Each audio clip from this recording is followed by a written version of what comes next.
Hello.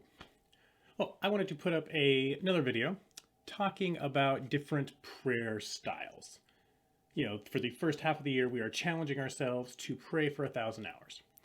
And as part of that, we want to explore new ways of praying, new ways of connecting with God. So today we're going to talk about another one. And as weird as it is to say, Lent is here. So I'm actually recording this on Wednesday morning, Ash Wednesday. So Lent is here. I'm recording this in Lent. Now, some people consider Lent maybe the most liturgical time of the year. So by that, I mean that churches and individuals that normally don't follow some of the ancient rhythms and patterns of the church will kind of do so for this set aside period. For these 7 weeks, a lot of people are more open to doing some of these old patterns. It's a way to kind of set this season apart as special. So I thought it would be appropriate to look at maybe the most liturgical prayer method there is, and that is called praying the hours. Now, what is praying the hours?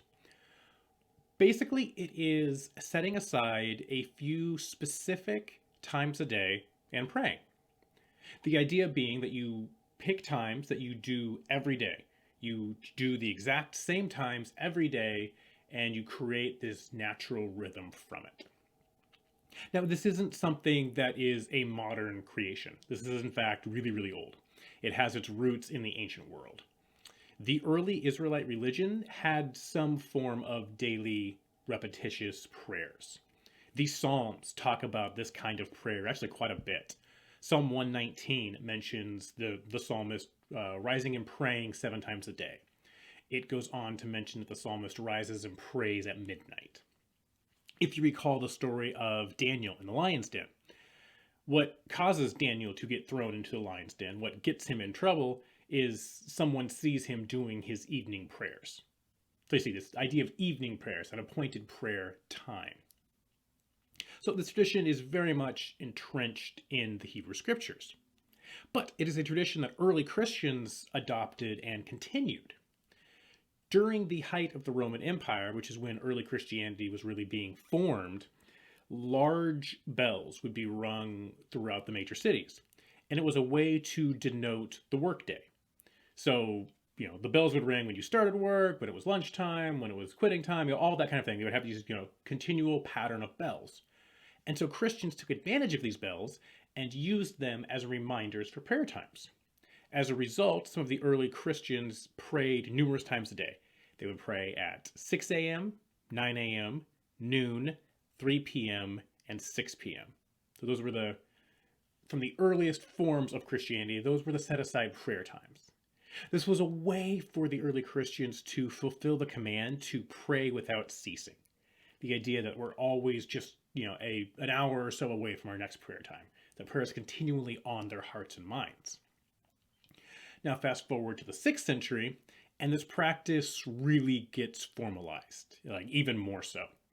Each prayer is now called an office. So you may have heard the idea before of praying the offices. That there's a long linguistic rabbit hole we don't have time to go down about why they're called an office, but just know if you hear someone say, I'm praying an office is just a prayer time. Whether it's the morning prayer, noon prayer, whatever it is, it's just a prayer time.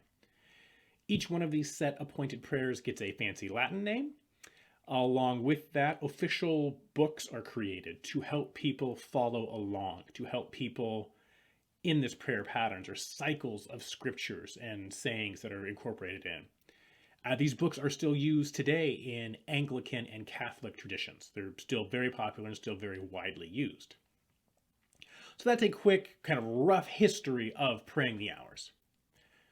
Now, for me, one of the cool things about this tradition of praying the hours is, just like with the prayer of examen we talked about last time, is just how flexible it is.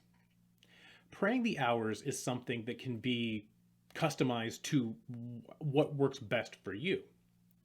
If you want, you can go all in and follow the current, 8 offices cycle. You can get, a high church books to help you along with it. There's all those, you can go all in.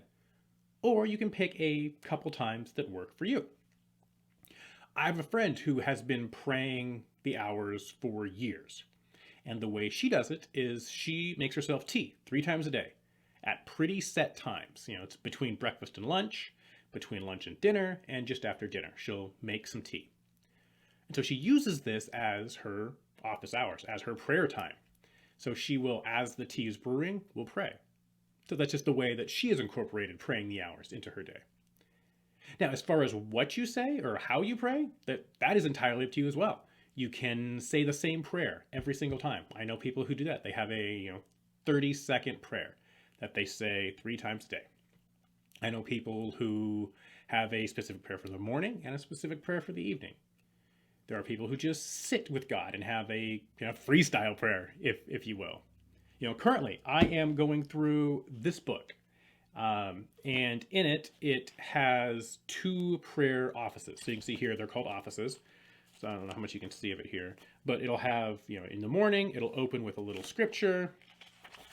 It'll have a quick devotional and a quick prayer and reflection time. And then it'll have a different one for the evening, but the same idea. It'll have some scripture, a little devotional, and a little prayer time. So this is just one method. This is what I'm currently going through. Now, this brings up the idea of resources. What resources are out there to help you in this? There's really a ton of them. So there are a litany of books, and there's, this is the one I'm working through. I know an author named Phyllis Tickle does a lot of them, and a lot of people utilize her books. And she has, I think, 4 or 5 books that walk through praying the hours, and she has different cycles you can go through based on the year, based on the season. There's all sorts of different themes that you can choose in her books, and there's lots of other ones out there. There are websites to help you. So this one right here is from explorefaith.org. This is just the one that is the most commonly searched one. The idea with this one is you bookmark it, and then at your appointed prayer time, whatever you decide, you go refresh the website, open it up, and it will automatically show you the current prayer cycle. So as you can see in this one, it has a call to prayer, a request for the present, a greeting. It has some all of this stuff. You can do for this one as much or as little of it as you want, as you incorporate in. This is just something to give you a starting point. If you are more of an app person, PCUSA a number of years ago released a daily prayer app. It has an AM prayer and a PM prayer. And it has some scripture, it has some psalms, some prompts, some devotionals in it, and just kind of helping you get into this rhythm. It's giving you, again, these prompts, these jumping off points for just helping you guide in a prayer. So you can see there are a ton of different resources out there to help you getting into this idea of praying the hours. But I don't want to give the impression that you need a book, that you need an app, that you need to utilize a website to help you pray the hours, because you don't. You can pray the hours simply on your own.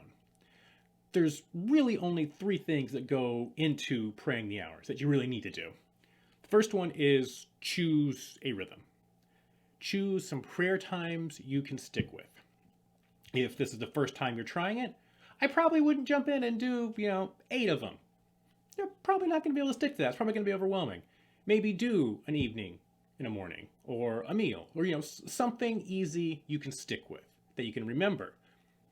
The second thing is you do need to choose what you're going to do at each prayer time. You can follow a guide. That makes it easy. You can just flip to it, read it, and that kind of prompts you. You can come up with your own schedule. If you want to, say, I'm going to read a psalm and then meditate over it. That's a perfect thing to do. You can simply just sit with God. I know people who use these praying the hours as almost a meditation.